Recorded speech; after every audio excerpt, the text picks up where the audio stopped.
Kebetulan saya memakai kemeja UPSI ya, Almet UPSI, jadi mohon maaf jika tidak kelihatan dalam video tersebut. Assalamualaikum warahmatullahi wabarakatuh. Perkenalkan, nama saya Syafa Marwa Firdaus dari kelas 441A06 dengan NIM 442508552 dari kampus Universitas Bina Sarana Informatika Kalimalang. Pada kesempatan kali ini, saya akan menyampaikan analisis kaidah kebahasaan terhadap video pidato yang disampaikan oleh Presiden Republik Indonesia yang ke-7, Insinyur Haji Joko Widodo, dalam rangka peringatan Hari Anti Korupsi Sedunia. Pidato ini membahas berbagai upaya pemerintah dalam memberantas korupsi, mulai dari penguatan budaya anti korupsi, reformasi sistem pemerintahan, peningkatan transparansi, dan akuntabilitas, hingga penegakan hukum yang berorientasi pada pencegahan. Analisis yang saya lakukan adalah difokuskan pada penggunaan bahasa formal, pilihan diksi yang digunakan, serta cara penutur menyampaikan gagasan secara runtut, persuasif, dan argumentatif sesuai dengan konteks pidato kenegaraan. Diharapkan melalui analisis ini dapat terlihat bagaimana bahasa digunakan secara efektif sebagai alat komunikasi dalam menyampaikan kebijakan dan pesan moral kepada masyarakat. Jadi, selamat menyimak video ini.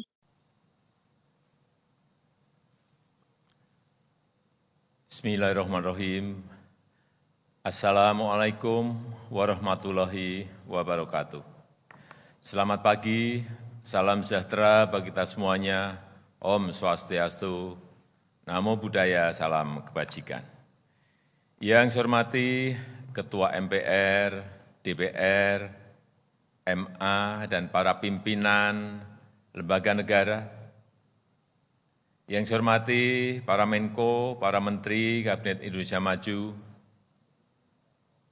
Yang saya hormati Ketua KPK dan pimpinan komisioner KPK, yang saya hormati Ketua dan anggota Dewan Pengawas KPK, yang saya hormati para gubernur, bupati, dan wali kota yang hadir, yang saya hormati para pegiat dan pejuang anti korupsi, hadirin yang saya muliakan.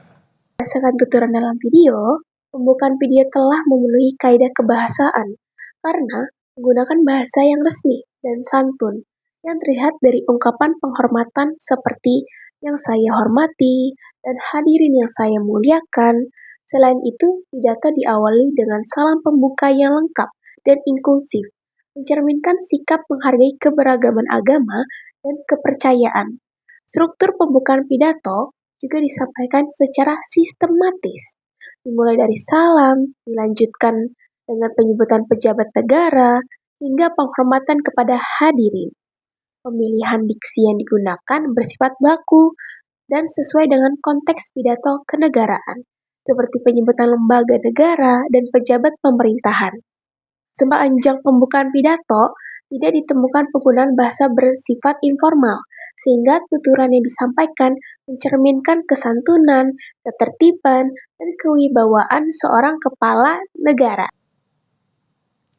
Mengembangkan budaya anti korupsi dan menumbuhkan rasa malu menikmati hasil korupsi merupakan hulu yang penting dalam pencegahan tindak pidana korupsi. Pendidikan anti korupsi harus diperluas untuk melahirkan generasi masa depan yang anti korupsi. Tetapi membangun sistem yang menutup peluang terjadinya tindak pidana korupsi juga merupakan kunci utama. Semua lembaga pemerintahan harus terus meningkatkan transparansi, meningkatkan akuntabilitas, melakukan penyederhanaan proses kerja dan proses pelayanan kepada masyarakat untuk meminimalisir peluang korupsi, sekaligus meningkatkan kualitas pelayanan kepada masyarakat. Berdasarkan tuturan tersebut, kaidah kebahasaan tercermin dari penggunaan bahasa yang formal, persuasif, dan argumentatif dalam menyampaikan gagasan anti korupsi. Penutur menggunakan diksi yang bersifat baku dan konseptual, seperti istilah budaya anti korupsi dan pencegahan tindak pidana korupsi. Merupakan diksi konseptual yang menggambarkan upaya membangun nilai dan langkah preventif dalam mencegah korupsi. Sementara itu, transparansi dan akuntabilitas mencerminkan prinsip tata kelola pemerintahan yang menekankan keterbukaan dan pertanggungjawaban. Penggunaan kata harus berfungsi sebagai penegasan sikap penutur terhadap kebijakan yang perlu dijalankan. Ungkapan kunci utama digunakan untuk menekankan peran penting strategi yang disampaikan dalam pemberantasan korupsi. Dengan demikian, tuturan tersebut mencerminkan penggunaan bahasa yang tepat, sistematis, dan sesuai dengan konteks pidato kenegaraan. Upaya pemerintah untuk melakukan reformasi di sektor perizinan dan sektor layanan publik merupakan upaya penting untuk memperkecil peluang terjadinya korupsi.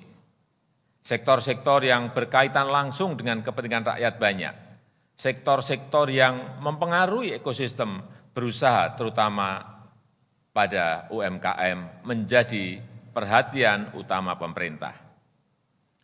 Pemerintah berusaha keras untuk melakukan reformasi struktural secara besar-besaran. Regulasi yang tumpang tindih dan prosedur yang rumit terus akan kita pangkas. Mekanisme dan prosedur birokrasi yang rumit kita sederhanakan, yang kemudian didukung dengan penggunaan teknologi digital seperti e-budgeting, e-procurement, e-audit, dan aplikasi-aplikasi lainnya. Berdasarkan tuturan tersebut, kaidah kebahasan terlihat dari penggunaan bahasa formal dan argumentatif dalam menjelaskan kebijakan pemerintah di bidang reformasi, perizinan, dan layanan publik. Penutur menggunakan diksi baku, serta istilah yang lazim digunakan dalam kebijakan pemerintahan dan bidang ekonomi, seperti reformasi struktural, layanan publik, ekosistem berusaha, dan UMKM, usaha mikro, kecil, dan menengah. Tuturan disampaikan secara runtut dengan menekankan hubungan sebab-akibat, yaitu reformasi perizinan sebagai upaya memperkecil peluang terjadinya korupsi, serta meningkatkan kelancaran kegiatan usaha. Selain itu, penggunaan kata kerja aktif dan tegas seperti dipangkas, disederhanakan, dan didukung menunjukkan komitmen pemerintahan dalam melakukan perubahan. Penyebutan pemanfaatan teknologi digital seperti e-procurement dan aplikasi pendukung lainnya memperkuat kejelasan gagasan serta mencerminkan bahasa yang lugas, informatif, dan sesuai dengan kaidah kebahasaan dalam konteks resmi. Ketua KPK, Bapak Ibu yang saya hormati, pembenahan sistem yang sedang kita lakukan pasti memerlukan dukungan pengawasan yang efektif, baik yang dilakukan oleh pengawas internal di institusi pemerintah, pengawas eksternal yang melibatkan beberapa lembaga di luar pemerintah, dan juga dengan mengundang partisipasi publik untuk mengawasi kerja aparat pemerintah. Profesionalitas aparat penegak hukum mempunyai posisi yang sangat sentral dalam penindakan dan juga pencegahan. Namun, orientasi dan mindset dalam pengawasan dan penegakan hukum harus diarahkan untuk perbaikan tata kelola dan pencegahan korupsi.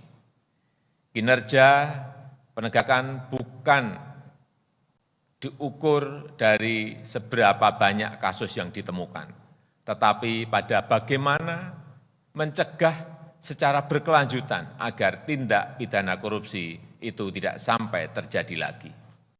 Berdasarkan tuturan tersebut, kaidah kebahasan tercermin dari penggunaan bahasa formal, argumentatif, dan persuasif dalam membahas pengawasan serta penegakan hukum. Penutur menggunakan diksi baku dan istilah yang lazim dalam konteks pemerintahan dan hukum, seperti pengawasan internal, partisipasi publik, aparat penegak hukum, dan tata kelola. Tuturan disampaikan secara runtut dengan menjelaskan pentingnya dukungan pengawasan yang efektif, baik dari internal pemerintah, lembaga di luar pemerintah, maupun masyarakat. Selain itu, penggunaan kalimat penegasan menunjukkan sikap reflektif dan berorientasi pada perbaikan, terutama saat menekankan bahwa penegak hukum tidak hanya diukur dari banyaknya kasus yang ditemukan, melainkan dari keberhasilan mencegah korupsi secara berkelanjutan. Secara keseluruhan, bahasa yang digunakan lugas, jelas, dan mencerminkan kaidah kebahasaan dalam pidato resmi kenegaraan. Upaya pemberantasan korupsi membutuhkan kegigihan dan konsistensi yang luar biasa. Butuh orkestrasi kebersamaan yang luar biasa untuk mencegahnya. Butuh inovasi dan kerja sistematis untuk menutup peluang bagi terjadinya korupsi. Dan perlu tindakan yang adil dan konsisten untuk menindak para pelaku pidana korupsi. Berdasarkan tuturan tersebut, kaidah kebahasaan tercermin dari penggunaan bahasa formal dan persuasif dalam menekankan pentingnya pemberantasan korupsi. Penutur menggunakan diksi yang bersifat konseptual dan abstrak, seperti kegigihan, konsistensi, orkestrasi kebersamaan, dan inovasi untuk memperkuat pesan moral dan ajakan kolektif. Tuturan disampaikan dengan pola pengulangan kata butuh yang berfungsi sebagai penegasan, sehingga pesan yang disampaikan itu terdengar kuat dan meyakinkan. Selain itu, bahasa yang digunakan bersifat sistematis dengan mengaitkan pencegahan dan penindakan sebagai dua hal yang melengkapi. Secara keseluruhan, tuturan tersebut menggunakan bahasa yang lugas, jelas, dan sesuai dengan kaidah kebahasaan dalam pidato resmi. Saya berharap dengan langkah-langkah yang sistematis, yang sistemik dari hulu sampai hilir, kita bisa lebih efektif memberantas korupsi, lebih efektif memberantas kemiskinan dan mengurangi pengangguran, dan menjadikan Indonesia negara maju yang kita cita-citakan. Meskipun listrik di KPK padam, tapi pemberantasan korupsi tidak boleh padam. Saya tutup, terima kasih. Wassalamualaikum warahmatullahi wabarakatuh. Om Santi Santi, Santi Om Namo Buddhaya. Berdasarkan tuturan tersebut, kaidah kebahasaan terlihat dari penggunaan bahasa formal, persuasif, dan optimistis dalam menyampaikan harapan serta penegasan pidato. Penutur menggunakan diksi konseptual seperti langkah-langkah sistematis dan sistemik dari hulu sampai hilir, serta negara maju yang kita cita-citakan untuk menggambarkan visi jangka panjang secara komprehensif. Tuturan juga membuat penegasan simbolik melalui pernyataan bahwa meskipun listrik di KPK padam, pemberantasan korupsi tidak boleh padam, yang menunjukkan penggunaan bahasa retoris untuk memperkuat pesan moral. Selain itu, penutup pidato disampaikan dengan salam lintas agama, mencerminkan kesantunan dan penghormatan terhadap keberagaman. Secara keseluruhan, bahasa yang digunakan lugas, bermakna, dan sesuai dengan kaidah kebahasaan dalam pidato resmi kenegaraan.